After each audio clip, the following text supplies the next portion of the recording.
Assalamualaikum warahmatullahi wabarakatuh. Hari ini kita mau membahas soal latihan untuk ASPD kelas 6 tahun 2023. Pada pembahasan kali ini, mata pelajaran yang akan kita bahas adalah mata pelajaran Bahasa Indonesia. Nanti di pembahasan kali ini akan ada 10 soal, di mana ke-10 soal itu berbentuk pilihan ganda. Sebelum kita lanjutkan videonya, buat kalian yang belum subscribe channel YouTube ini, silakan klik dulu tombol subscribe yang ada di bawah ini dan jangan lupa juga untuk mengklik tombol like-nya. Dan kita langsung saja untuk membahas soal ASPD kelas 6 mata pelajaran Bahasa Indonesia bagian 1. Nah, ini ada soal nomor 1. Untuk soal nomor 1 ini ada bacaannya. Kita baca dulu bacaannya. Bacaannya ada di sebelah kiri bagian kotak ini ya. Bacalah bacaan berikut.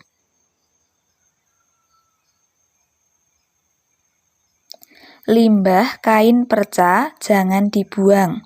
Limbah masih dapat dimanfaatkan. Kain perca yang berwarna-warni dapat digunakan untuk melukis kolase. Limbah yang masih agak lebar dimanfaatkan untuk membuat baju boneka. Selain itu, sarung bantal pun juga dapat dibuat dari limbah perca.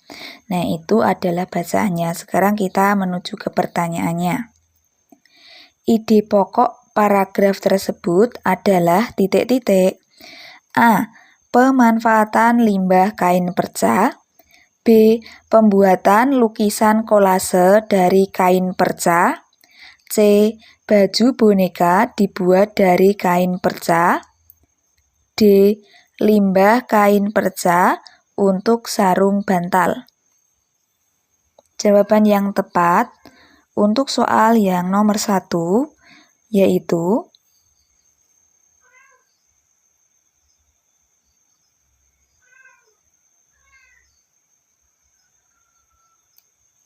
A. Jawabannya pemanfaatan limbah kain perca. Nah, itu adalah ide pokok dari paragraf yang ada di sebelah kiri ini.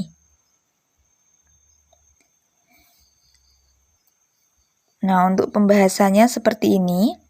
Ide pokok itu disebut juga gagasan pokok. Nah, ide pokok atau gagasan pokok ini adalah inti utama atau inti permasalahan yang terdapat dalam bacaan. Sekarang kita lanjut ke soal yang kedua. Nah, ini untuk soal yang kedua, bacaannya ada di sebelah kiri. Ini bacaannya masih sama, tapi kita baca lagi saja sambil mengingat apa yang terdapat dalam bacaan ini. Bacalah bacaan berikut. Limbah kain perca jangan dibuang. Limbah masih dapat dimanfaatkan. Kain perca yang berwarna-warni dapat digunakan untuk melukis kolase. Limbah yang masih agak lebar dimanfaatkan untuk membuat baju boneka. Selain itu, sarung bantal pun juga dapat dibuat dari limbah perca. Pertanyaannya, kalimat tanya yang sesuai dengan paragraf di samping adalah titik-titik. A. Siapa yang membuat sarung bantal? B. Kapan sebaiknya melukis kolase? C. Bagaimana cara membuat baju boneka? D. Apa manfaat dari limbah kain perca? Jawaban untuk soal yang nomor 2 ini adalah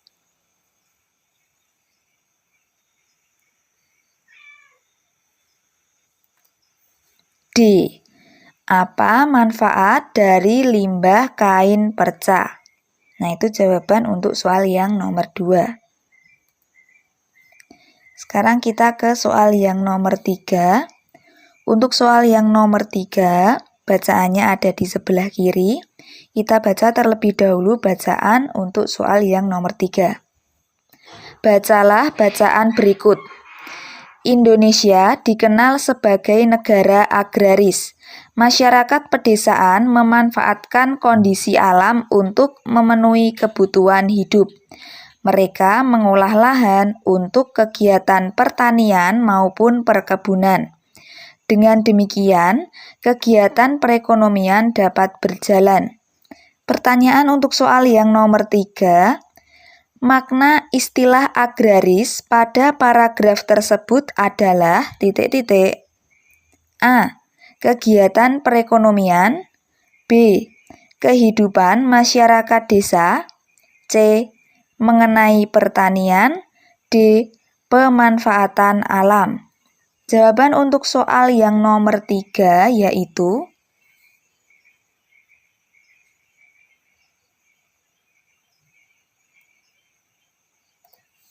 C. Mengenai pertanian. Jadi istilah agraris itu maknanya seputar pertanian. Kita lanjut ke soal yang nomor 4. Untuk soal yang nomor 4, kita diminta untuk mengurutkan kalimat acak. Kita baca terlebih dahulu kalimat acak yang ada di sebelah kiri. Bacalah kalimat acak berikut. 1. Longgarkan sepatu dengan cara mengendorkan tali. 2. Masukkan kaki ke dalam sepatu. 3. Masukkan tali sepatu secara menyilang atau zigzag dari bawah. 4. Ikat sepatu dengan simpul tali yang mudah dibuka. 5. Tarik tali sepatu dan pastikan tali bagian bawah tidak kendor. Petunjuk memakai sepatu secara berurutan adalah ... A. 3, 1, 2, 5, 4. B. 3, 2, 1, 4, 5. C. 3, 5, 1, 2, 4. D. 2, 1, 3, 4, 5. Jawaban yang tepat untuk soal nomor 4 adalah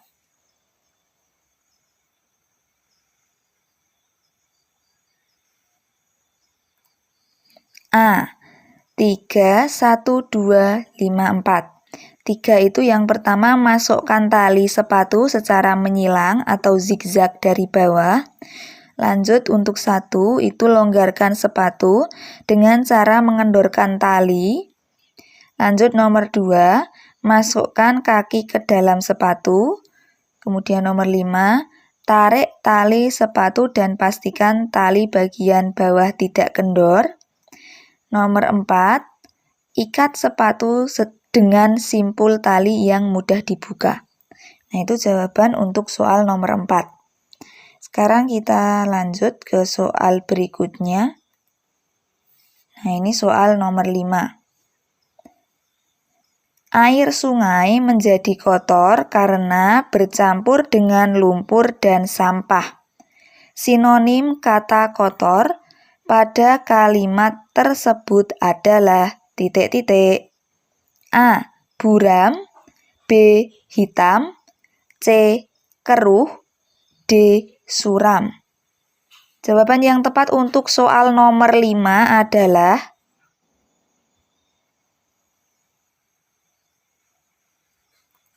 C. Keruh. Untuk penjelasannya seperti ini. Sinonim itu merupakan persamaan kata. Sementara apabila pertanyaannya itu antonim, antonim adalah lawan kata. Karena di sini nomor 5 itu sinonim yang ditanyakan atau persamaan kata dari kata kotor, maka artinya adalah keruh yang bermakna sama dengan kotor. Dalam konteks ini adalah keruh. Kita lanjut ke soal yang nomor 6. Untuk soal yang nomor 6, bacaannya ada di sebelah kiri. Kita baca terlebih dahulu. Bacalah bacaan berikut. Siang itu Tara dan teman-temannya bermain di taman bunga. Mereka melihat beberapa anak perempuan asyik memetik bunga. Bunga-bunga tersebut terlihat rusak. Tara memutuskan untuk berkenalan dan menegurnya dengan sopan. Setelah diberi penjelasan, anak-anak itu pun mengerti dan meminta maaf. Pertanyaannya, mengapa Tara menegur anak-anak perempuan tersebut? Tara menegur anak-anak perempuan tersebut karena A. Mereka membuang bunga sembarangan. B. Ia ingin memberi pelajaran pada mereka. C. Ia ingin mengajak mereka berkenalan. D. Mereka memetik bunga-bunga di taman. Jawaban yang tepat untuk soal yang nomor 6 adalah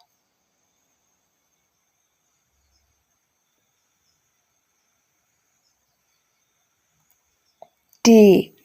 Mereka memetik bunga-bunga di taman. Kita lanjut ke soal berikutnya. Nah, ini merupakan soal yang nomor 7. Zakia merupakan titik-titik dalam keluarganya karena dia adalah anak bungsu yang paling disayang. Ungkapan yang tepat untuk melengkapi kalimat tersebut adalah titik-titik. A. Anak emas. B. Buah bibir. C. Rendah hati. D. Ringan tangan. Jawaban yang tepat untuk soal nomor 7 adalah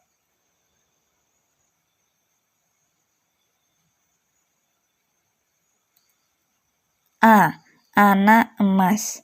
Kita akan bahas satu persatu arti dari pilihan ganda dari A sampai D. Nah, ini pembahasannya. Anak emas itu artinya anak kesayangan atau orang yang paling disayang. Itu namanya anak emas. Entah itu sebagai anak dalam keluarga atau sebagai karyawan di suatu kantor. Apabila dia merupakan orang yang paling disayang, maka itu bisa diistilahkan sebagai anak emas. Kemudian yang kedua adalah buah bibir. Buah bibir itu yang menjadi perbincangan.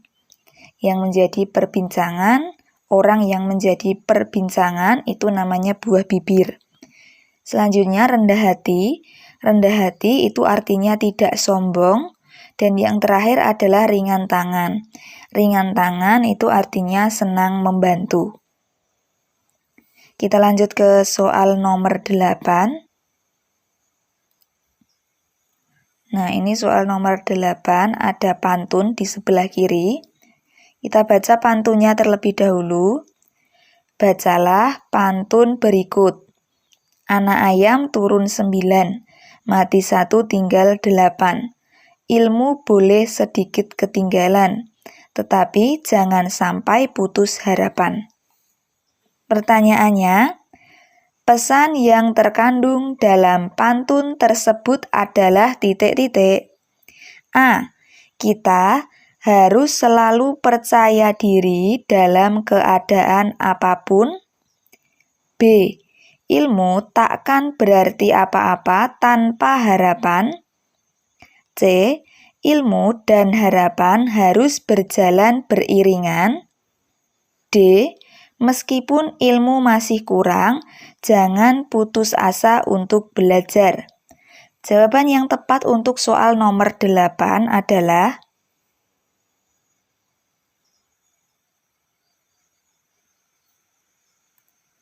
D.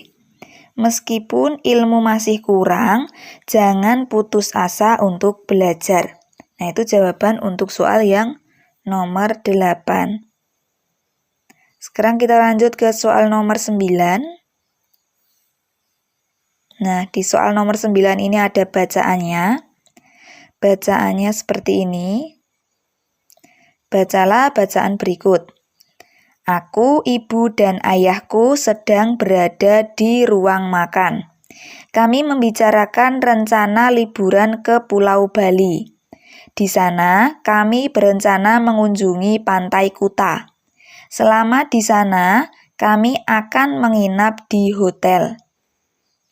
Pertanyaannya, latar tempat cuplikan cerita tersebut adalah titik-titik. A. Hotel. B. Ruang makan. C. Pulau Bali. D. Pantai Kuta. Jawaban yang tepat untuk soal nomor 9 adalah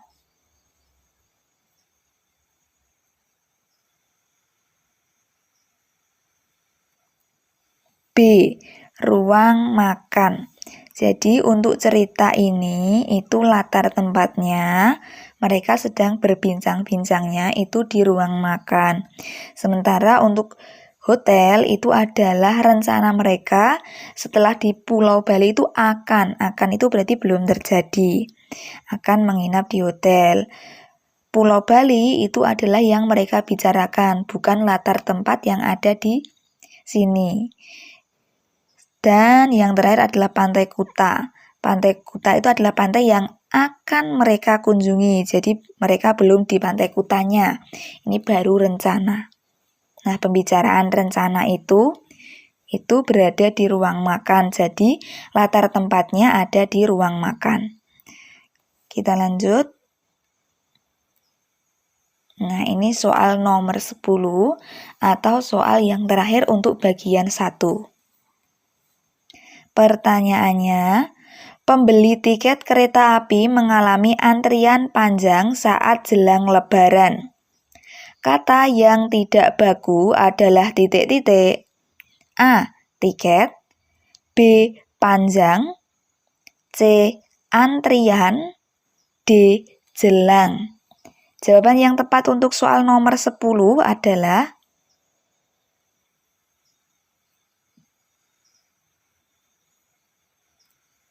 C. Antrian. Jadi antrian untuk pembahasannya, antrian di sini itu tulisannya ANTRIAN. Nah, ini merupakan bentuk yang tidak baku. Untuk bentuk baku dari kata antri itu tidak menggunakan huruf I, tapi kata baku dari antri adalah antre, menggunakan huruf E, jadi ANTRE. Sementara kalau yang antrian itu yang betul adalah antrean, bukan antrian. Jadi yang antrian ini salah ya. Kalau pakai I itu salah, bentuk bakunya itu pakai E. Kalau yang pakai I ini bentuk tidak baku. Yang bentuk baku yang pakai E. ANTREAN. Seperti ini.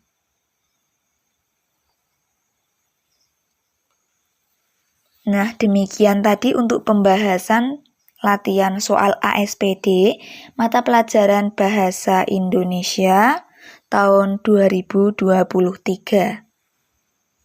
Sebelum kita akhiri videonya, buat kalian yang belum mensubscribe channel YouTube ini, silakan klik dulu tombol subscribe yang ada di bawah ini dan jangan lupa juga untuk mengklik tombol like-nya.